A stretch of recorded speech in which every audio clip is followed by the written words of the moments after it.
Well, once again, welcome to Coffee with Common Cause. I'm so glad you all are here. It's wonderful to be able to get together on Juneteenth and kick this off. Mia, do you want to kind of work our way through the slides? First of all, we're going to go through No Kings. Just looking at photos, and I want folks to jump in and let us know like what it was like for you, what you're thinking about for kind of the next kind of rallies and protests. Mia's going to actually walk through the state budget process, which of course is a reflection of our values, and then a little bit on the US budget as well. And then Kelly is going to talk about voting and some of the challenges at the State House. And then we will talk about an Article 5 convention push that is happening at the State House. Mia's going to tell you a little bit about we're wrapping up the Senate Bill 1 referendum. And then there's the House Bill 6 updates. So there have been hearings at the PUCO, which are very interesting, and some upcoming events. And Bill Davis has his hand raised.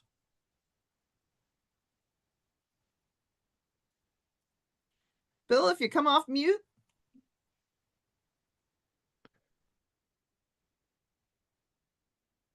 You are unmuted, Bill. I'm not sure why we can't hear you.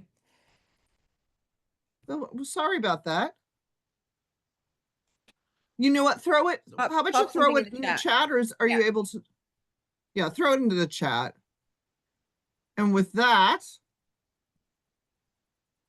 I just wanted to, just take a moment to commemorate the end of slavery, encourage folks to attend Juneteenth events if you find one in your neck of the woods. I think we are very, very blessed. We're very blessed to be where we are as a country. It took a long, long time to get here. Juneteenth did not become a national holiday until 2021. And I noticed the question about congressional redistricting, and we will add that to the agenda. And with that, I was really moved by this. Do you know how much effort it takes people? Like, I don't know if you've ever organized people to do even a family photo, so that like even a family photo and get them in line. And I was just like, goodness, how did they manage this? Anyway, this is on a beach, San Francisco, and I just found it completely moving to think about, the kind of organization that it takes to do this, and also just kind of the beauty of the different ways that we've been finding to protest. And Mary says, near my dear old neighborhood in San Francisco. I wanted to highlight these from Athens. Debbie, did you want to say a few words? These photos are thanks to Debbie Schmeeding. I have to confess, Catherine, they are not from Athens. We happen to be in Chicago visiting our family. Oh, no. This is Evanston, Illinois. Hey, sorry, Debbie. All good. That's quite all right. That's quite all right. I'm back in Athens now, and Athens did have a kick-ass rally of our own. But yes, these were from, so we got to go with kids and grandkids, and we had sign-making parties ahead of time, and it was good. Awesome. And I will fix that before we send that out. All right. I'm going to confirm that this is in Troy. Randy, is this correct that these are actually from Troy, Ohio? And this is Randy, Simon, Sari. I thought I saw you on here. I see somebody in the picture that is definitely Troy. All right. Well, isn't that funny? Well, and I also kind of loved, I don't know if you noticed the move to amend on the corner, that whole thing of making a connection to kind of the influence of money in politics. Wenda highlighted that Athens actually had 800, which I think is amazing. It is amazing. And just, I love the signs. I love the Smokey the Bear. This is definitely Columbus. I was there, and you'll notice Mia, and even though Mia is turned away on the float, this Mia was on the No Kings in the White House float at the Pride Parade in Columbus, Ohio. Does anybody else want to jump in about the Columbus Pride Parade or the protest the day before? Oh, well, Christy just highlighted that 10,000 people in Cincinnati. That's Yeah. amazing. Well, Columbus was cool because it was pre-existing. The Pride Parade was scheduled, which is always a huge event with about 700,000 people. And rather than having a protest with, 5 or 10,000 people, we felt it was a great idea to bring the No Kings to the 700,000 people. And I tell you, those folks were ready for it. We got our float by everyone's you know said the same thing. Wow, your float had the most response from the crowd. There was just a huge response from the crowd as we came along.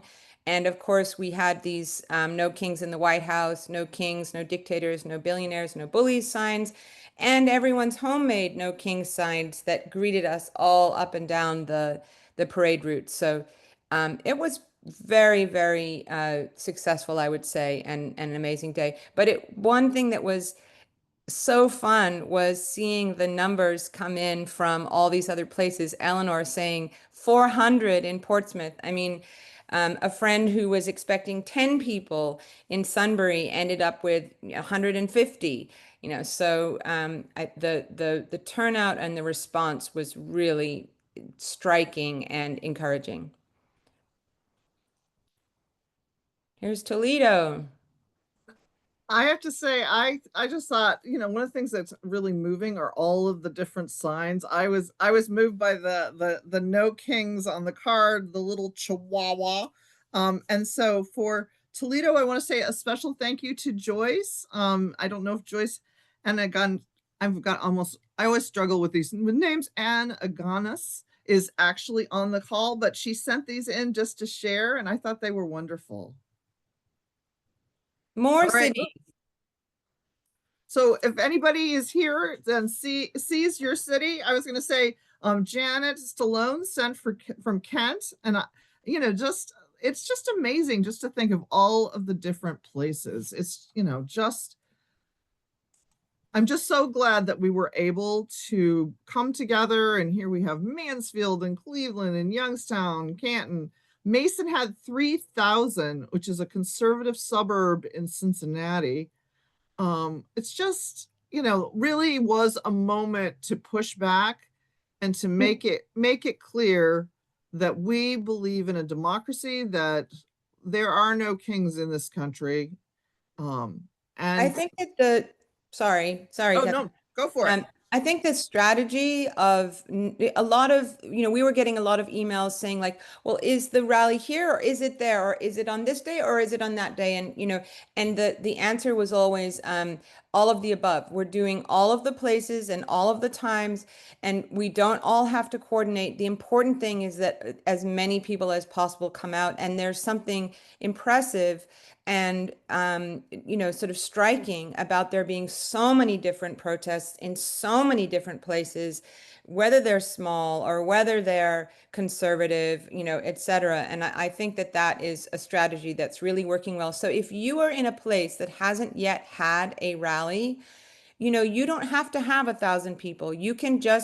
They're making it very easy to host a rally. You just basically fill out a teeny tiny form, your name, where people meet, what time, and it could be 10 people standing with a sign, but you get on the map, and other people who want to join you can come and join you, and it's really a great idea. So I think this is a successful strategy. Bill has his hand up again. We're going to ignore you until you say in the chat that you have something that you want to say. um, Catherine, are you ready for me to go on and talk about the budget? I think so. I just wanted to make sure we took a moment, to pause. And I think one of the things that we're living in really challenging times, and it's just wonderful when we come together in community to push back.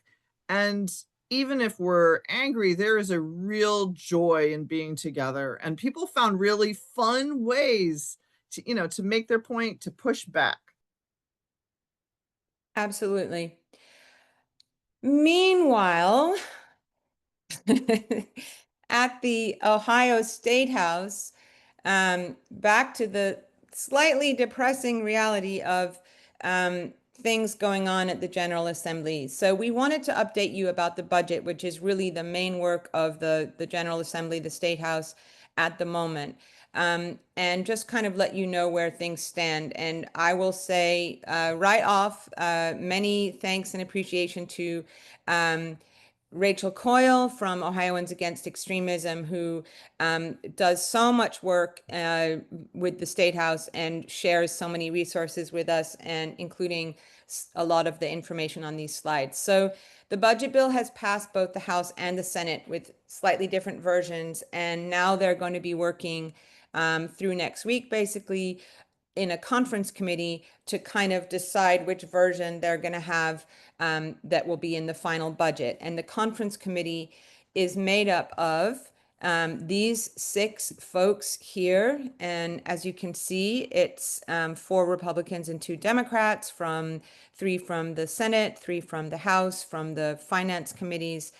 And those folks, together with Speaker Matt Huffman and Senate President McCauley, are going to be the main people to contact about the budget at the moment.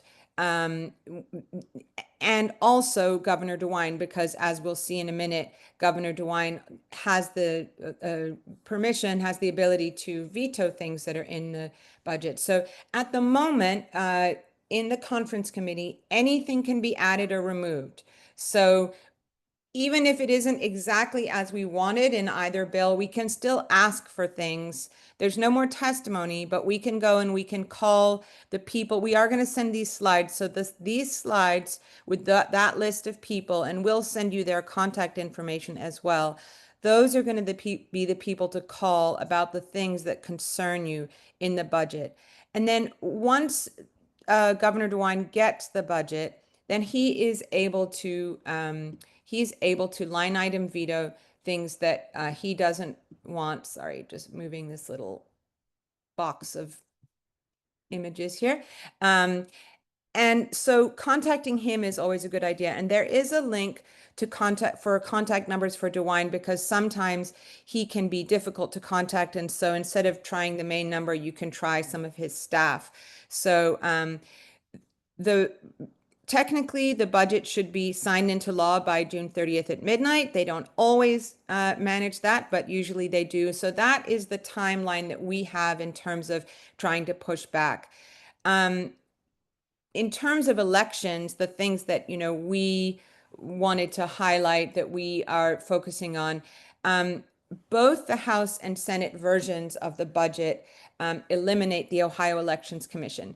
Now, we will happily admit that the Ohio Elections Commission is a little bit weak. It doesn't have enough power, but the image that, basically if you have a weak flashlight that isn't doing a very good job shining a light on dark money, don't just turn it out, get a stronger flashlight, make sure you have more power. So what we would prefer is that you actually give more resources and more power to the Ohio Elections Commission rather than getting rid of it. The House and the Senate have different versions, of essentially replacing the Elections Commission. The House version really doesn't focus on elections as much, but it gives the boards of elections and the Secretary of State the power to investigate election crimes. Now, the boards of and it doesn't give them any more money or resources or time or people or energy or anything. So it's basically just saying we're not gonna let this other group look into it as their primary job. We're just gonna say that we're just gonna add it to the already overburdened Board of Elections, and so we do not think that's a great solution. The Senate version creates a different entity called the Ohio Elections Integrity Commission, which is appointed by the Secretary of State and a General Assembly leadership. In other words, it's appointed by partisan political actors, as opposed to the Elections Commission, which is actually one of those commissions which is bipartisan and nonpartisan. It has both balanced partisan members and also independent members. So we do not think that that is a good replacement for the Ohio Elections Commission. We don't like the fact that so much power is being put into partisan hands, such that there's the possibility of cherry picking in investigations. It also gives power to the public to to make accusations of voting fraud. So we don't think it's as good a mechanism. It's also duplicative with the boards of elections that already look into voting problems with voting and et cetera. So we have some a little bit later, we have some scripts for you if you're calling members of the commission, members of the conference committee. We have some scripts with some information that you can use about what is better than what they're proposing. And then I just wanted to make the point, the budget shows what you care about. The budget shows your values. What are your priorities? Who are you serving? What is non-negotiable for you? And Rachel Coyle does a great job of listing all the different things that are in the budget and what they show.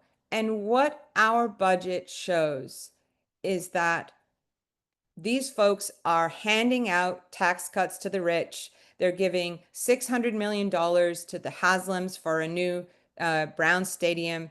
And meanwhile, they're cutting desperately needed funds for children and families. And it's heartbreaking, really. It's like it's not necessary. We don't need this is not necessary. If you have 600 million to spare, well, why don't we spend it on, food for children or libraries or schools or something that would actually benefit people. So I'm afraid this budget really does not shine a very pretty light on our our state house, the folks that are in charge in our state house. So I have a few action items for you here. If you want to learn more about what's in the budget, this is Rachel's list of everything that's in the budget, all the different information about all the different parts of it, etc.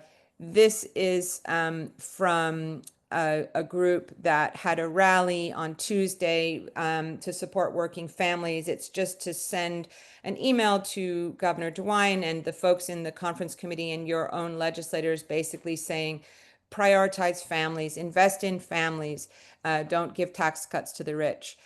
These two links here, this is about the Ohio Elections Commission, and it was a log your call that we were asking folks to do. But if you click on the link, it'll just give you a script and good information about the Ohio Elections Commission that you can use if you make a call to anyone in the conference committee.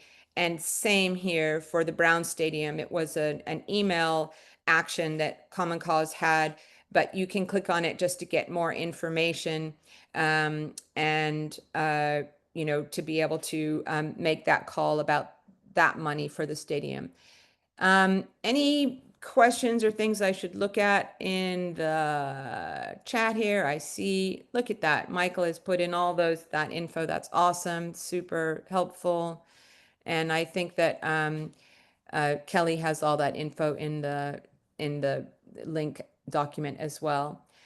And then just very briefly, I wanted to just say, of course, this is happening at the same time the U.S. Budget is being debated, the big, beautiful bill, the BBB, or some people are calling it other things, the murder bill. So the House passed Trump's budget and the Senate is making changes, and we don't expect there to be a big fight over it until later in the year, but it's a great time to be learning about it and be telling your senators and your representatives that the priorities that are in Trump's bill are not our priorities. They're similarly, misaligned priorities in our opinion. Common Cause National has developed something they are calling the People's Promise. The People's Promise is an economy that works for everyone, a government for the people, equal rights and opportunity for all. And they're asking legislators to deliver on the People's Promise. And so this is this link here, which again will be in the follow-up document and in the links document, is an email to your legislators, your federal, your congressmen and your senators saying, deliver on the people's promise. Don't no tax cuts for the wealthy, etc. Innovation Ohio, which is another local group, has a really useful toolkit. I'm actually going to click on it for a second here. And this is about the US budget. And so it has a summary about the budget. It has key talking points. It has, what's in the bill, all the things about Medicaid and border security funding, et cetera, and actions that you can take. So that's a very useful link if you want to kind of follow what's in the budget, et cetera. So I think that's it. So Nicholas had a question about Senate Bill 335, and I wondered if you knew the answer to that. He's like, how is Senate Bill 335 related to the budget? I do not know, but I am guessing that if we were to go to, sorry, I'm going backwards here, to this link here, it probably has some information in Rachel's budget. How about we do this? One of us will investigate that right now, and we'll get you the answer while we go. Is that all right? Catherine, do you have anything to Yeah, add? I think that that's right. And if we can't figure it out, we'll connect you with Rachel and we'll spend a little time on that. So why don't we move on? All right. Unless people have things they want to say about the budget. I'd just like to say that Rachel Coyle is going to be with us in Norwalk this Tuesday. And I have a flyer that I sent to Mia. I don't know how to post it in this chat, but if you want to hear the goddess of the State House live, please come. Excellent. We'll make sure we send that around as well. I was going to say best invitation and moniker I've heard today. Thank you. Okay. I am up. Good to see so many of you this morning. Thanks for joining. I guess we'll call it good news on the federal front with the SAVE Act. So we are continuing to hear that it is stalled in the Senate. So, momentary celebration for that horrible documentary proof of citizenship bill being stalled at the Senate. I am told by our national policy advocates that there are that Senator Katie Britt has a SAVE Act 2.0, which she introduced last session, and that would allow the states to opt in to a system of documentary proof of citizenship rather than requiring it as an alternative. And so that's something that they're watching that may, that may be introduced this session. So we're keeping an eye on that. Back in Ohio, we're also keeping our eyes on Senate Bill 153, and the companion in the House is 233. Fair Districts and We Are Ohio held a press conference last week, really to focus on the sneaky ways the bill attacks direct democracy and the petition circulators, the signature collection process, restricting voter registration as you circulate petitions. And so really getting to the heart of the direct democracy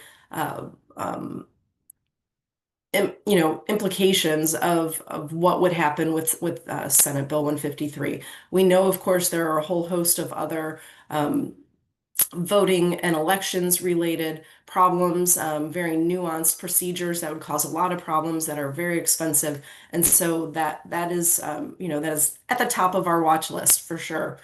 We continue to just ask if there are ways that you can help push back. We have the social media toolkit, which is very easy to grab a graphic and put it online. Obviously, emailing your representatives and Governor DeWine, logging your call to your Ohio senator, which was an action that we had previously that we're continuing. And you can sign up again to submit testimony if we are able to have another hearing. And we would just continue to monitor that and send alerts to the folks on that list for sure, letting you know, in a quick fashion, what's happening at the State House on 153. Senate Bill 4 is another one that has gained traction, and unfortunately, this is also their language is also in the budget, well, in the Senate's version of the budget. So we're waiting to see how that Affairs in the Conference Committee. Senate Bill 4 actually creates and actually codifies the Election Integrity Unit. There is a public integrity unit that the Secretary of State had been using for the past year to look into cases of voting issues. And unfortunately, this bill codifies that. It creates an election integrity unit, which would be under the Secretary of State. And it really sets a schedule and procedures for prosecutions. What this department is, it's a team of 6 at this point, what this department would do to investigate issues and move through the process at the statewide level, taking that away from the county prosecutors. Mia testified this week on Tuesday against this bill for Common Cause, and unfortunately, so did the Association of County Prosecutors, and it fell on deaf ears. They created an amendment I think there was an amendment for the bill that morning that lessen the blow, I think, to county prosecutors, but in general, it sets a dangerous precedent for concentrating power in a partisan position.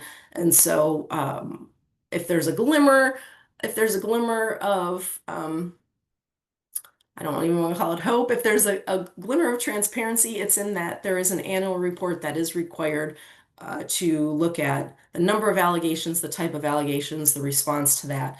Every year that would be sent to the General Assembly. The Senate passed this out of committee on Tuesday, passed it as a body on Wednesday. So it is definitely moving. Now I see Bill's hand up. Bill, do you have a question? I think his hand is. Excuse me. Kelly, is it okay if I jump in and just say that this Of course. in the election integrity unit, which the secretary kind of established in a directive, and this is kind of formalizing it, it is supposed to investigate not just election fraud, but voter suppression. And so if you ever come across a situation where you feel that someone should have been able to vote and they weren't able to vote, we, you know, the unit hasn't really been doing its job on the voter suppression side, but it's also important that we submit those things. So if you ever are in a situation where you think someone really should have been able to vote and they couldn't, or you have something that you notice that,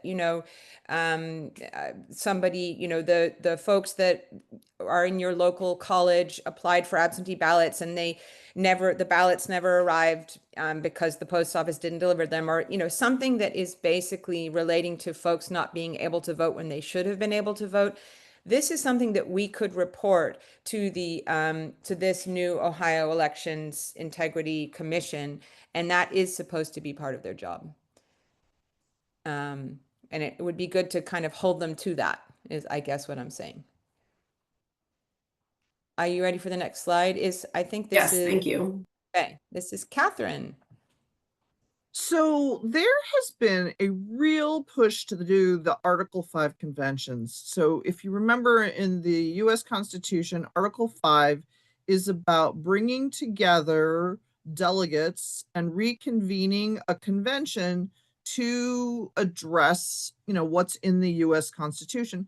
And there have been calls at different points, almost from the onset, when the first constitutional convention in 1787, folks have been kind of saying, okay, some states have said, hey, we need to have a convention about this or that.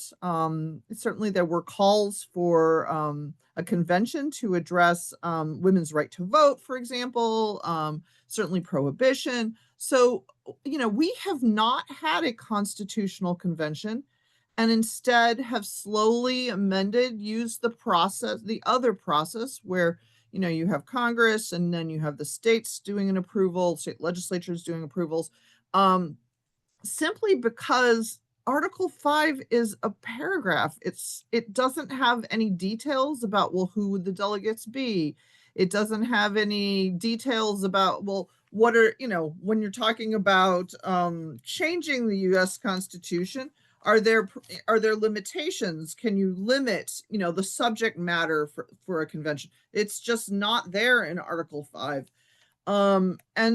And yet there's been, many folks that have been promoting getting together to do an Article 5 convention. So we've had some visitors. So Rick Santorum came. He is now with Convention of States. Now, what's interesting about this former senator from Pennsylvania is that they haven't in Pennsylvania passed the Convention of States. We haven't here in Ohio, but this push to do so is really problematic. I don't see the people in the red shirts are from Convention of States. What they want to do is they want to address three different subject areas. They want to address term limits for Congress. They want to address fiscal restraints, and finally, they want to address the powers that the federal government have. Now, of course, almost every single section of the U.S. Constitution is about federal power. Well, and we have the 10th Amendment that restricts, says, hey, these are the federal powers that are in the Constitution, and the rest go to the states and to the people. So we already have the 10th Amendment. One of the things that struck me as interesting with Rick Santorum, when he came to testify about Senate Joint Resolution 3, he really highlighted that he wanted to address the 17th Amendment, which is the direct election of senators.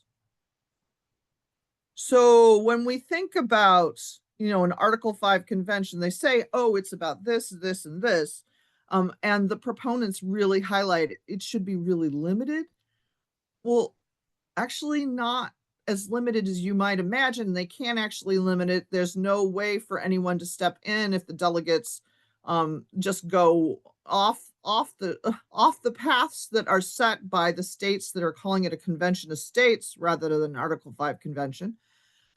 We also had Governor Ron DeSantis from Florida coming to promote Article 5 specifically to advance term limits on members of Congress.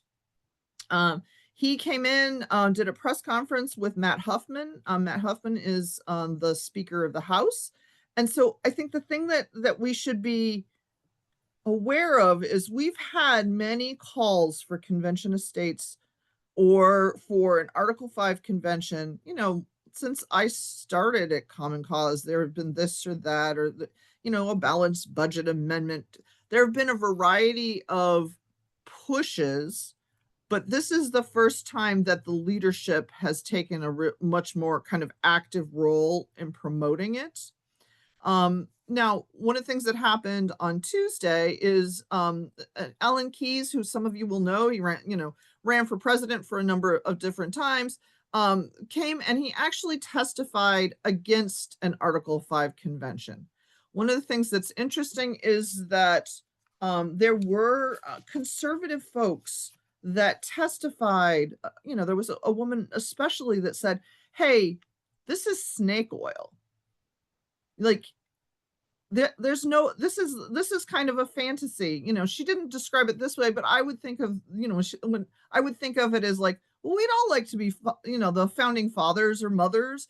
It's a fantasy to think that we could solve all of our problems and come up with fiscal restraint and all of these things with an Article 5 convention. And it's actually very dangerous. She went on to talk about how much she loved Donald Trump. And so one of the things that I thought was really moving at this hearing had to do with the conservative folks that were also very concerned about opening up the Constitution and ensuring that, in fact, that, we have a process for amending the Constitution. It is slow.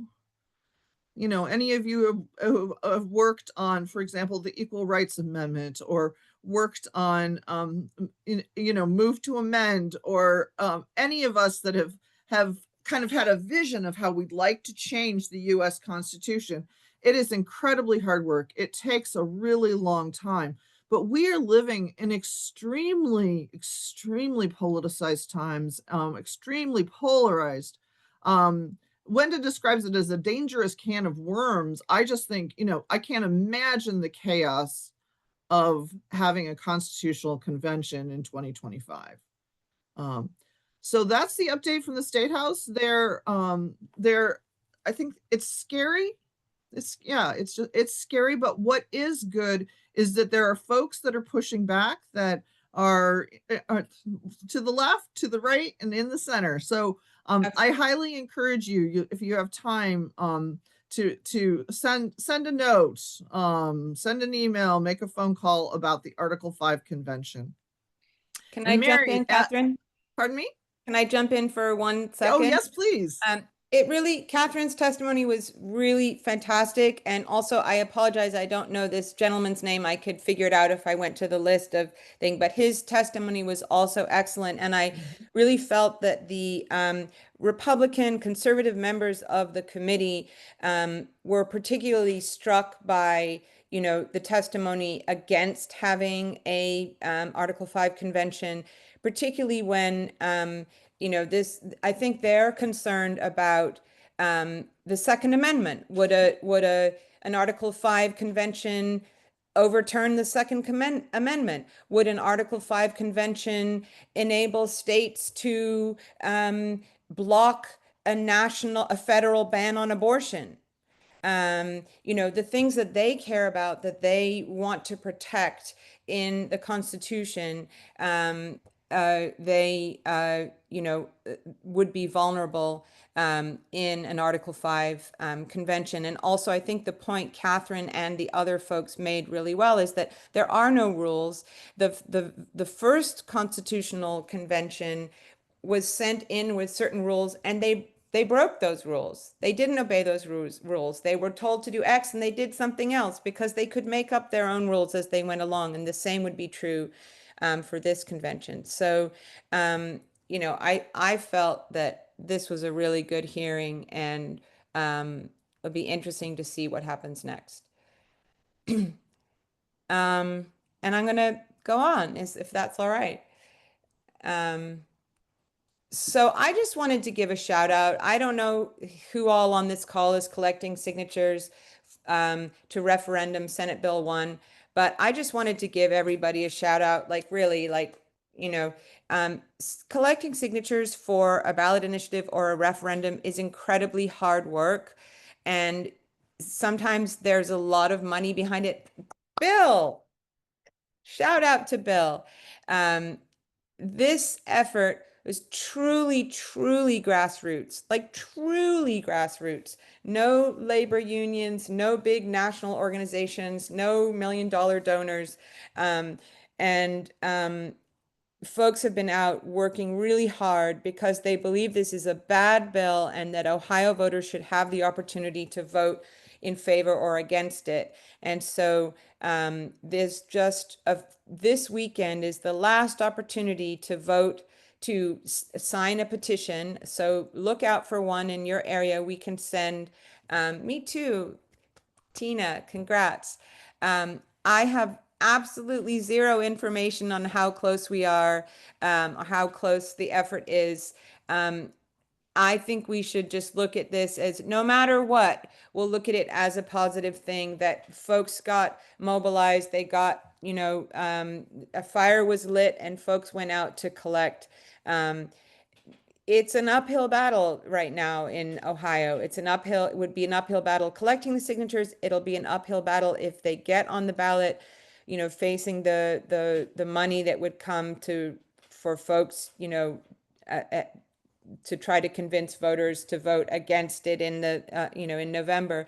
But no matter what, I just want to congratulate the folks who've been out there collecting and say this is what a grassroots effort really is and should be, giving voters the opportunity to vote up or down on something that was passed by the Ohio State House that many people really feel is a step in the wrong direction. Yeah. So, Lori, congrats to everyone who's been collecting. And yes, the rallies have been great opportunities to collect as well. Particularly the less populated counties, those are important as well in terms of the distribution. So we really appreciate everyone who's been collecting there. All right, back to Catherine. So, we have been tracking, the House Bill 6 First Energy story for a really long time. I don't know if you remember that Larry Householder was arrested on July 21st, 2020.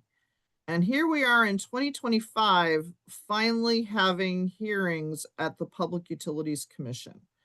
I think what's interesting, to me about the Public Utilities Commissions so far, the first one, the first hearing included a former First Energy executive, a guy named Dennis Clack. And one of the things that struck me as really interesting in that hearing had to do with the things that were not related to House Bill 6. So one of the things that happens when with our utility rates and our utility bills is there is a thing that the Public Utilities Commission sets. It's called SEAT.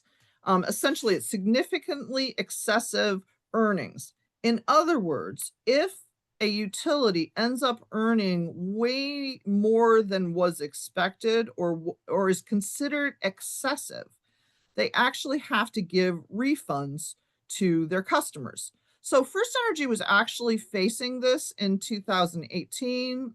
They called it the Ohio Hole, according to Dennis Clack. And they were really not just focused on, hey, what we really want is to get, the bailouts. They were also really focused on making sure they didn't actually have to give back money they already had in their coffers. And so a lot of the questions were like, well, how did they fill the hole? What was the role of Sam Randazzo, who received that $4.3 million right before he became a commissioner? He received that from First Energy right before he became the chair, a commissioner at the Public Utilities Commission. And, one of the things that was interesting is that,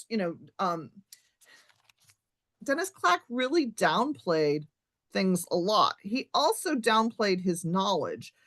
So, for example, he downplayed a text message that suggested that it was from, it suggested that Sam Randazzo might be working for them and not for the Public Utilities Commission. I mean, it was just literally what they were saying, that there were, what seems obvious as we look at this in retrospect. Of course, Sam Randazzo was actually working for First Energy and not the people of Ohio. But he downplayed that. He said he didn't really realize that commissioners were making some very important decisions. And then he said he didn't have ethics training, so he didn't actually know that the commissioners, like Sam Randazzo, weren't allowed to talk about ongoing things.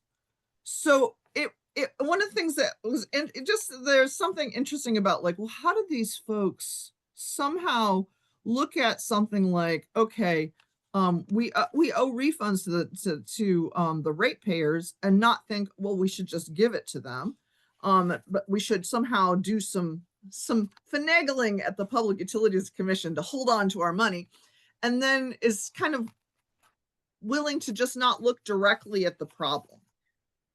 So I thought that was really interesting. The other one that I did want to highlight was Justin Blitz, who was a former, what they call it, in-house. So that, they're the hired gun First Energy lobbyists, and they're the in-house ones.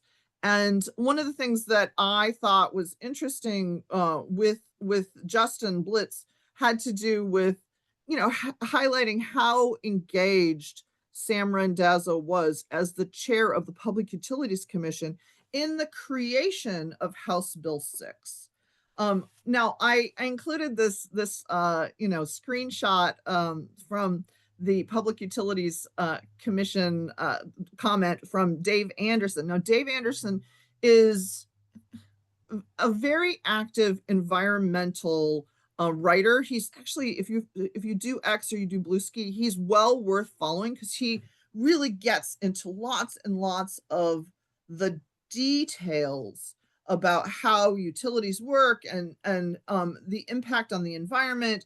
It's well worth it. But one of the things he noted is that he led the commission, he led the folks at First Energy to look a little bit closer to the contract, the secret contract with Sam Randazzo, because of some of his questions. And so when Blitz was testifying, he talked about trying to figure out, well, what exactly happened with that secret payment to Sam Randazzo. So these are ongoing. The next few weeks we'll be having more of these hearings at the Public Utilities Commissions. We'll have greater opportunities to learn. I know that some of you are good consumer advocates and engaged in all of this and may have other things you want to add about the hearings. If you've been following the hearings, please jump in. We rely on you to follow the hearings and explain them to us. But it is interesting that there's still more to uncover, that we're not at the bottom of the HB6 hole yet, even though we've been digging for so long. And I think one of the things that as we think about these hearings, we want to be we want to be thinking about any information that we can garner besides the House Bill 6. Because in many ways, this abuse of power expands way beyond it to things like refunds for ratepayers. It really is about how can this utility keep the money for themselves and essentially screw ratepayers. It's very disheartening. It's eye-opening. And also a little bit like a soap opera. So I highly encourage you all to pay attention to what's going on. Awesome. And I noticed Illyria said, what a convenient lack of education. I know. I haven't been trained. I don't have ethics training, so I don't know right from wrong. It's a great excuse. I think, we could all use that. Oh, and here's a rally we wanted to let you all know about. Who was doing this? So I can certainly do it. I noticed, Michael, you have a question. After we do these slides, why don't we cover all the things that we didn't cover, including the congressional redistricting this year? Okay, so I don't know if you've been following this. I really wasn't paying attention to House Bill 1 and Senate Bill 88 until we were at a hearing on Senate Bill 153. That's that voting legislation that Kelly talked about. And it felt like there were 100 people essentially begging for this bill to stop. What it does is it bans individuals and businesses that are owned by green card holders that are from specific countries, China, Cuba, Iran, North Korea, Russia, and Venezuela, from owning property. Now, at the beginning of this bill, it also said anybody who currently owned property had to divest themselves of it. I mean, it just incredibly racist. And like the thing about critical infrastructure, it could be a road, it could be water, sewage, phone lines. It essentially, there was one person who stood up to testify who just held up a map and said, hey, none of us could own anything. And it's just incredible to think about a country that for so long, Statue of Liberty invited immigrants into this country, and these people are here legally trying to buying property, and somehow they're rebuffed. So when we were invited to participate in this rally, it's on Tuesday, the 24th, we said, yes, we are definitely going to show up. We're going to go to this. And I wanted to highlight that I encourage you all to come as well if you're in our neck of the woods. please do. And what I'll do is, Mia, I realize that I do not know who sponsored this. Do you know who sponsored this off the top of your head?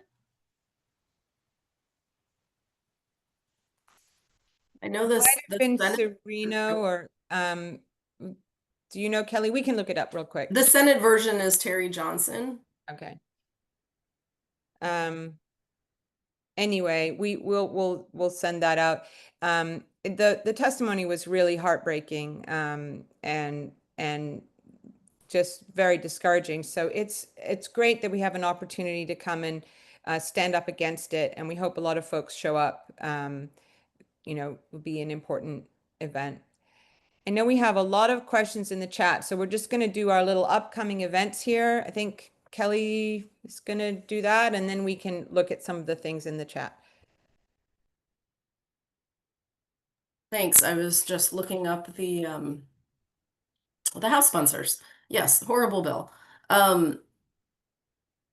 We have a few upcoming events. I guess I want to put in the link for the Juneteenth celebrations that are happening today and over the weekend throughout the state. If you're able to check it out and attend one, that's great. We thank Debbie, who is hosting one down in Athens and doing some voter registration on campus. So we thank you for that, Debbie. If anybody wants to or is in the OU area today, we can let Debbie know she's on the call. We also have June 24th. Again, this is the rally we just mentioned, for House Bill 1 and Senate Bill 88 at the State House. I listed the so I could remember to present them. The coalitions that are actually sponsoring or hosting this event, it's the Asian American Coalition of Ohio, the Ohio Chinese American Council, and the Ohio Chinese American Association that are hosting that rally at the State House. On June 25th, there's the Rally for Kids. That is also happening at the State House in the afternoon. We have on June 26th, threats to the rule of law and what you can do about it. Catherine, did you want to add an additional plug to that that event of ours? So I don't know that this event should need a big plug. I think one of the things that we're all thinking about and wondering about is rule of law and like, what does it mean when somebody is essentially asking for more information and they're arrested? Like, I just think that we're living in really painful times, and we need to have a conversation about, well, what is rule of law? What are violations? I, for one, want to learn more about some of the court cases that are happening. And also, the focus on, okay, well, what are the kinds of things, that we can actually do to push back? And how can we highlight to others kind of the inhumanity of some of the things that are happening? I think this should be a really interesting conversation. Many of you will know Subodh Chandra.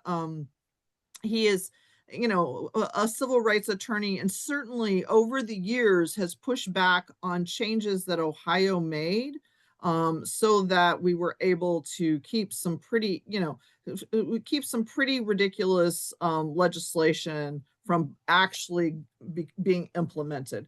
And then Omar, it was interesting. He comes from the Department of Justice. So before he was Common Cause, he was at the Department of Justice. I think this conversation with the two of them should be interesting. The one thing I know I do need is questions. So like, if you have questions about what's going on, please send them to me, because one of the things that can happen is that we don't get to everyone's questions. So I try to take them and put them together so that we get to the ones that are the biggest for people and the ones where we get the most of the same kind of questions. So if you're going to participate, we'd love to have you. I think it's going to be great. But I also want to be sure that I get your questions as soon as possible. And I realized I just said I had nothing much to say, and I went on. I knew you had something to say. It was wonderful. Okay, so moving on to June 27th, we have our Ohio Voter Rights Coalition meetings every 2 weeks on Fridays at noon. We'd love for you to join. July 17th is the next National Day of Action. It's being called Good Trouble Lives On to commemorate John Lewis's 5-year anniversary since his passing. And there are already hundreds of action sites enrolled. And Mia, I don't know if you have anything to add to this as our mobilizer, but the next National Day of Action. It's a Thursday, and I think uh, what I understand is that this event there's been an event on the anniversary of John Lewis's passing every year for the past 5 years, and there was a similar kind of mobilizing event that he was involved with before his death, and so and so this was it.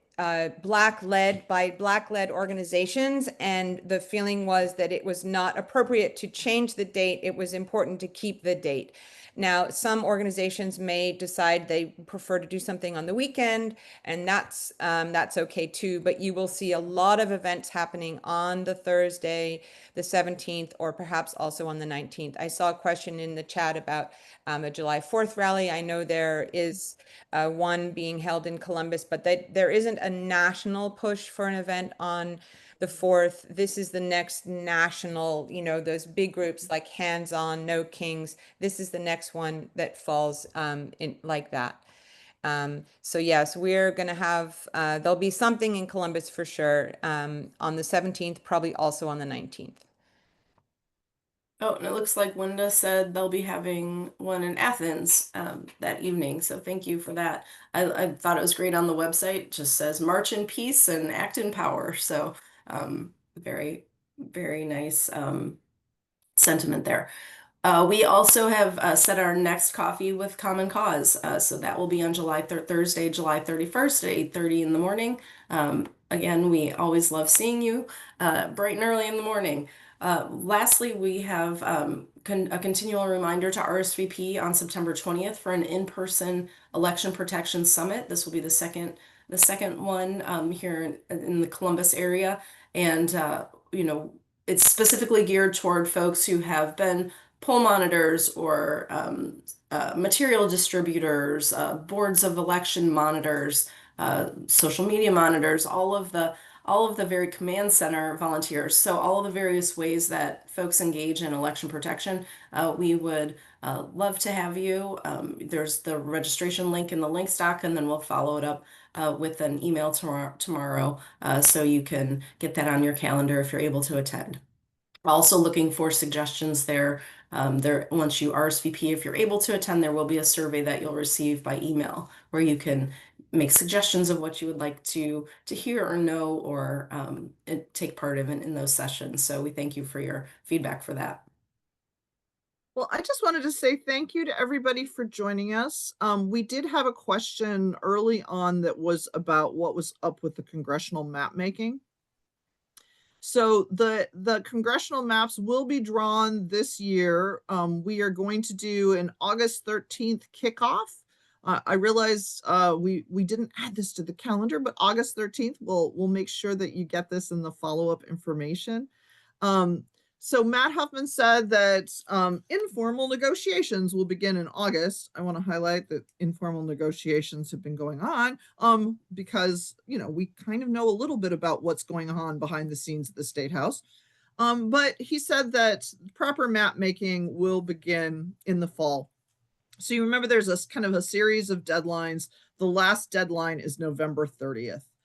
So we are going into map making again for Congress, and we will all need to pay attention and push as hard as we can for maps that keep our communities together, maps that are not, gerrymandered or rigged to favor one political party over the other. And it's a big uphill battle. And we know after 2021 and 2022, with all of the remapping, that it's hard work. It's hard to be persistent, but we'll be doing it all together. So I think, we just have to keep at it.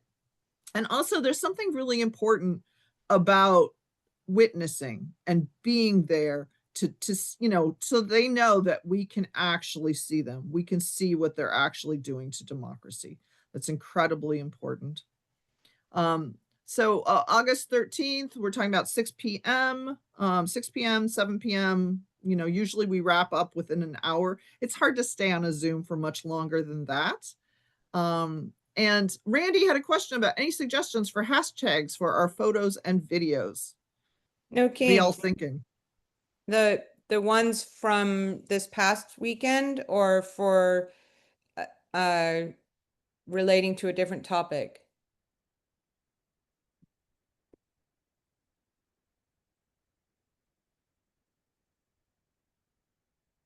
We'll try to get you if there's a new topic, we'll get you a new hashtag, but I think No Kings at the moment is for the previous weekend is a good one. So Fair Districts does involve, we got a question, other organizations by Common Cause that are working on redistricting. So, we have those stalwarts, those League of Women Voters folks that are still at it. The We Are Ohio people will still be at it. The ACLU Ohio still at it. So yes, People there are district. all sorts of folks that are still going to be paying very close attention. Also, the redistricting national folks, Eric Holder's group, will also be paying really close attention. And I don't know if you remember kind of the community mapping, that the mapping where there was folks that were brought together to come up with citizen maps and community mapping. We're going to be relying on all of the groundwork we've already done. And so, if you have any kind of creative ideas about how we can influence that process, because I think, one of the things that happened after November, we're all tired. And these people are, running around, we are the champions. So we do need to think about what are the kind of creative things that we can do. And so this is a good time for us to think about things like hashtags and think about, well, how can we do this in a creative, energizing way so that we can actually move things along. And so that, for example, we don't have duck districts, etc. Mia, anything you want to add? No, not really. I was just clarifying that Citizens Not Politicians was a campaign to pass a particular proposed amendment. And when we very sadly didn't pass it, that organization doesn't exist anymore. But all the organizations that were part of Citizens Not Politicians that were working to pass that amendment, we still exist. Common Cause, League, ACLU, et cetera. So we'll be out doing all of that work. But basically, we just want to thank you for everything that you do, collecting signatures, spreading the word about important measures, talking to your legislators. Talking to your legislators, incredibly important. We have this window now this week coming up to talk to the people that are in that conference committee, let them know what we think is important, let them know that the budget should be a moral document and it shows what you care about, and we want you to show what you care about. Surely you care more about Ohio children than the Brown Stadium, etc. So keep being engaged. It's really important, and we appreciate all that you guys are doing. So important. And this is the time to work the phones. At this point, yes, emails are always nice, but this is the time to make those phone calls. All right, well, thank you. Kelly, any final words, and we'll head on out. Nope, I hope everyone has a great day celebrating Juneteenth, and thanks for joining.